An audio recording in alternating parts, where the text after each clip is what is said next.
اس وقت میں نے گفتگو کی تھی جو اس وقت فوری حالات ہیں اور مستقبل قریب میں جو آنے والے حالات ہیں، اور اس کا نتیجہ کیا تھا کہ فی الحال اور فی الوقت اور مستقبل قریب میں اسلام بحیثیت نظام زندگی، اسلام بحیثیت دین کا کوئی مستقبل نہیں۔ ابھی یہ اور دبے گا، اور دبایا جائے گا، اور زوال آئے گا اس کو۔ لیکن یہ کہ آج جو بات میں آپ سے کہہ رہا ہوں وہ ذرا مستقبل بعید کی ہے، تھوڑے سے فاصلے کی بات ہے۔ اگرچہ یہ مستقبل بعید بھی ہے، بہت بعید نہیں ہے، بڑی تیزی کے ساتھ جو واقعات و حالات ہیں ان کی رفتار بہت تیز ہے، بہت تیز ہے۔ The pace of events is very fast. لہذا وہ بعید تو میں کہہ رہا ہوں قریب کے مقابلے میں، اس لیے کہ ہم دو ہی مستقبل جانتے ہیں، مستقبل قریب، مستقبل بعید۔ لیکن یہ کہ یہ نہ سمجھیے کہ کوئی بہت بعید ہے، زیادہ دور کی بات نہیں ہے، یہ نہیں رہے گا، یہ نہیں ہوگا جیسے کہ آج ہے اور ابھی کچھ عرصے اور رہے گا کہ پوری دنیا میں ریاست اور سیاست سے اللہ کو نکال دیا جائے۔ Nothing doing. جاؤ تم مسجد میں رہو، چرچ میں رہو، سینیگوگ میں رہو، یا جس نے تمہیں بتوں کی شکل میں دیکھا جاؤ وہاں پر مندروں میں رہو، کہیں رہو، ہمارے ملک کے اجتماعی معاملات سے تمہارا کوئی دخل نہیں۔ ریاست ہماری حاکمیت پر چلے گی، ہم حاکم ہیں، ہم تمہیں حاکم ماننے کو تیار ہی نہیں، قانون ساز ہم ہیں، ہم تمہیں اور تمہارے رسول کو شارع ماننے کے لیے تیار ہی نہیں۔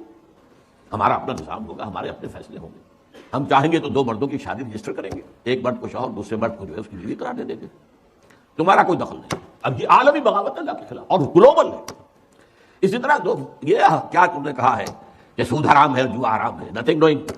ہمارا نظام، معاشی نظام سود ہی پر مبنی رہے گا، سود ہی کے محور پر گھومے گا، جوا جو ہے اس کے اندر انٹیگرل پارٹ کی حیثیت سے رہے گا۔ تم اپنے احکام اپنے پاس رکھو، مسجد میں رکھو، اس کی تلاوت کر لیا کریں، تمہارے ماننے والے جو ہے تلاوت کر کے ان آیات کا ثواب لے لیا کریں، لیکن ہمارے معاشی نظام سے تمہارا کوئی واسطہ نہیں۔ سماجی نظام میں ابھی کچھ تھوڑی بہت عالم اسلام کے اندر کچھ باتیں ہیں اللہ اس کے رسول کی، لیکن یہ کہ وہ بھی تیزی کے ساتھ جو سیلاب آ رہا ہے، جس کو کہتے ہیں ہم اپنی تہذیب کو عام کرنا چاہتے ہیں، عالم اسلام میں بھی ہم اپنی تہذیب قائم کرنا چاہتے ہیں، تہذیبوں کا تصادم ہو رہا ہے، یہ بھی القریب جو ہے بات پوری ہو جائے گی۔ یہ صورتحال اس وقت ہے اور ابھی مستقبل قریب میں رہے گی، اور اس کا میں نے تفصیل سے اس پر گفتگو کی تھی 22 فروری سن 2004 کو اسی مقام پر، اب وہ کتاب کی شکل میں موجود ہے۔ لیکن یہ ہمیشہ رہنے والی بات نہیں، مستقبل بعید میں ایسا نہیں ہوگا کہ غریب اور امیر کے درمیان یہ فرق و تفاوت رہے۔ جو ہمارے ہاں مشہور ہے شمال اور جنوب، شمالی جو بیسکورے کا جو علاقہ ہے اس میں سب کیا ہے ڈیولپڈ کنٹریز ہے، اور جنوبی کے اندر جو ہے شمالی امریکہ ورسس جنوبی امریکہ، ذرا غور تو کیجیے، اور جو کچھ ہو رہا ہے یورپ اور اس کے مقابلے میں افریقہ۔ تو اسی طریقے سے در حقیقت یہ شمال اور جنوب کی جو ایک ہے کانفلکٹ ہے، یا یہ کہ G8 G15 versus the third world, ایک یہ ہے تیسری دنیا کہلاتی ہے، اس تیسری دنیا کا کوئی تعلق ہی نہیں ہے۔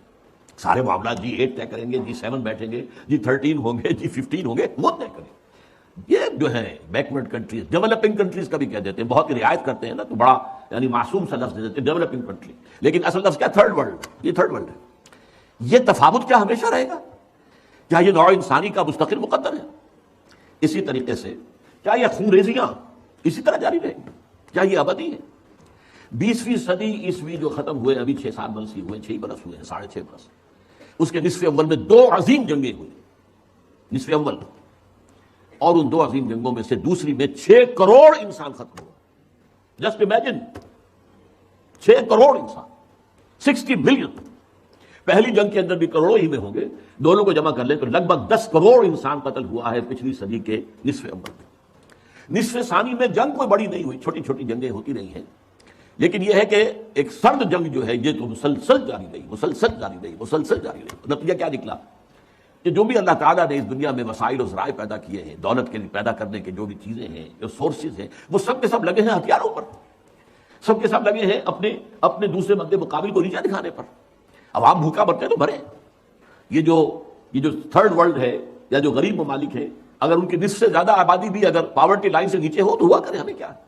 ہمیں تو راستہ روکنا ہے روس کا، USSR کا، اور USSR نے اور اس کے ساتھیوں نے راستہ روکنا تھا امریکہ کا۔ تو یہ صورتحال جو ہے اب تیسری عظیم جنگ تلی کھڑی ہے۔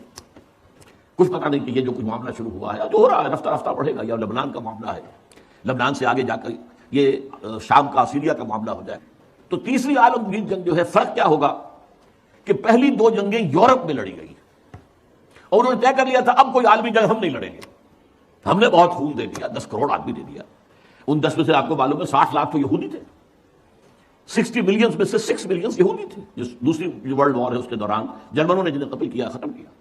لیکن اب جنگ لڑی جائے گی مڈل ایسٹ میں، مڈل ایسٹ کا نقشہ بدلا جا رہا ہے، کہا جا رہا ہے، یہ تو اب ایک عام لفظ ہے سب کی زبان پر، مڈل ایسٹ کا نقشہ تبدیل کرنا ہے، مڈل ایسٹ کا نقشہ تبدیل، مطلب کیا اس کا؟ مطلب یہ ہے کہ یہاں گریٹر اسرائیل بن رہا ہے، یہ ملکوں کی سرحدیں ختم ہو جائیں گی۔ کیا ہے لبنان اور شام؟ یہ پہلے ایک ہی ملک ہوتے تھے، بلکہ جارڈن بھی انہی میں شامل تھا، بعد یہ تو شام ہے، یہ شام کا صحرا، یہ سارا فلسطین، اسرائیل، لبنان اور جارڈن اور سیریا، یہ سب ایک ملک تھے، گریٹر سیریا۔ یہ تو پچھلی جو صدی کی پہلی جنگ عظیم تھی، اس کے بعد بندر بانٹ کی گئی ہے، مختلف ممالک بنا دیے گئے، یہ انگریزوں کا، یہ فرانسیسیوں کا، یہ فلاں کا، یہ فلاں کا۔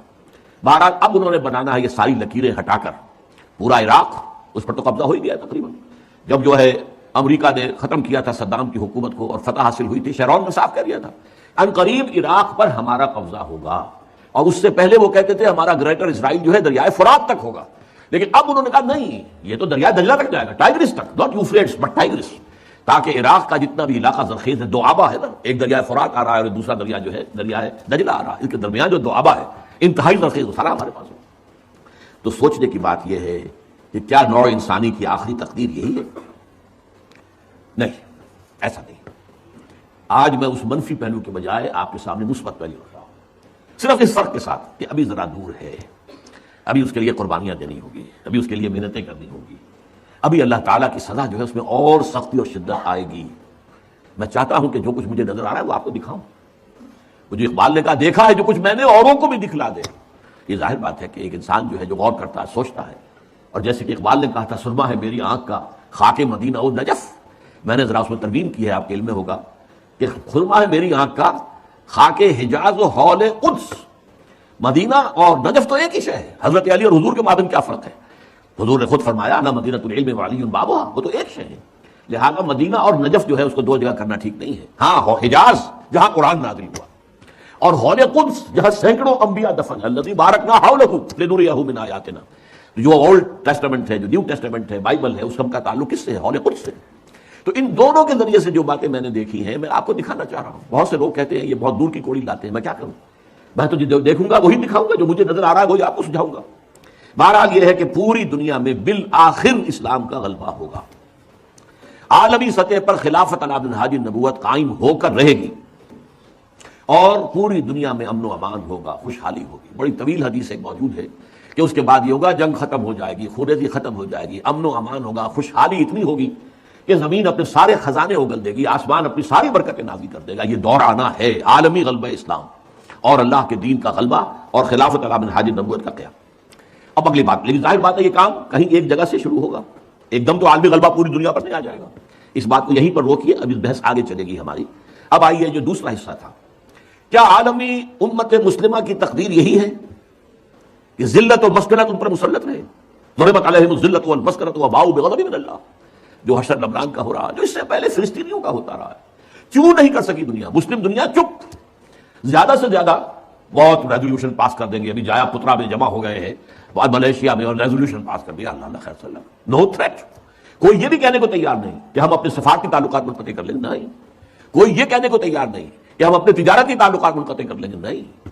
درخواست ہے تو اسی یونائٹڈ نیشن سے، اور درخواست ہے تو اسی یونائٹڈ اسٹیٹس آف امریکہ سے، وہ سیز فائر کرا دیں۔ ان کی مرضی سے تو جنگ شروع ہوئی ہے، ان کے پلان کے تحت تو معاملہ ہے، ان کی خواہش ہے کہ جب تک حزب اللہ کی کمر نہ ٹوٹ جائے، کچھ نہ دیا جائے، اس وقت تک جنگ بندی نہ ہو۔ یہ تو دوسری بات ہے، حزب اللہ نے جتنی مقاومت کا مظاہرہ کیا ہے، دے آر سرپرائزڈ، یہ ان کے لیے بالکل ایک سرپرائز ہے۔ اس قدر ہمت جو ہے ایک جو ہے حزب اللہ، جو کہ کوئی ریگولر آرمی نہیں ہے، جس کے پاس ٹینک نہیں ہے، جس کے پاس ہوائی جہاز نہیں ہے، ٹینک ہوائی جہاز تو پوری لبنان کی فوج کے پاس نہیں ہے، چند ہزار فوجی ہیں، اللہ خیر صلی اللہ، کچھ بھی نہیں، نہ ایئر فورس ہے نہ کچھ اور ہے۔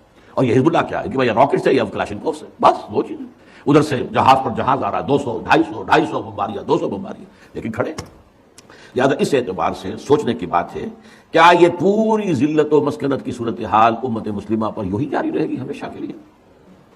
کیا پورا عالم اسلام جو تھرڈ ورلڈ میں آ گیا ہے، سارا عالم اسلام تھرڈ ورلڈ میں، G7 G8 میں کہیں کوئی نام نہیں کسی مسلمان ملک کا، نہ 3 میں نہ 13 میں، اور کیا یہی صورتحال جاری رہے گی کہ ہو گیا مانند آب ارزاں مسلمان کا لہو، پانی کی طرح مسلمان کا لہو بہ رہا ہے؟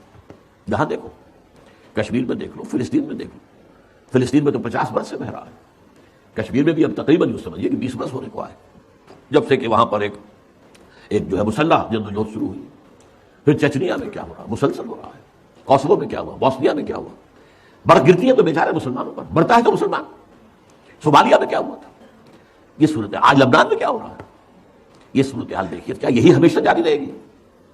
نہیں، صورتحال بدلے گی. اور بھی دور فلک ہیں ابھی آنے والے، ناز اتنا نہ کریں ہم کو ستانے والے.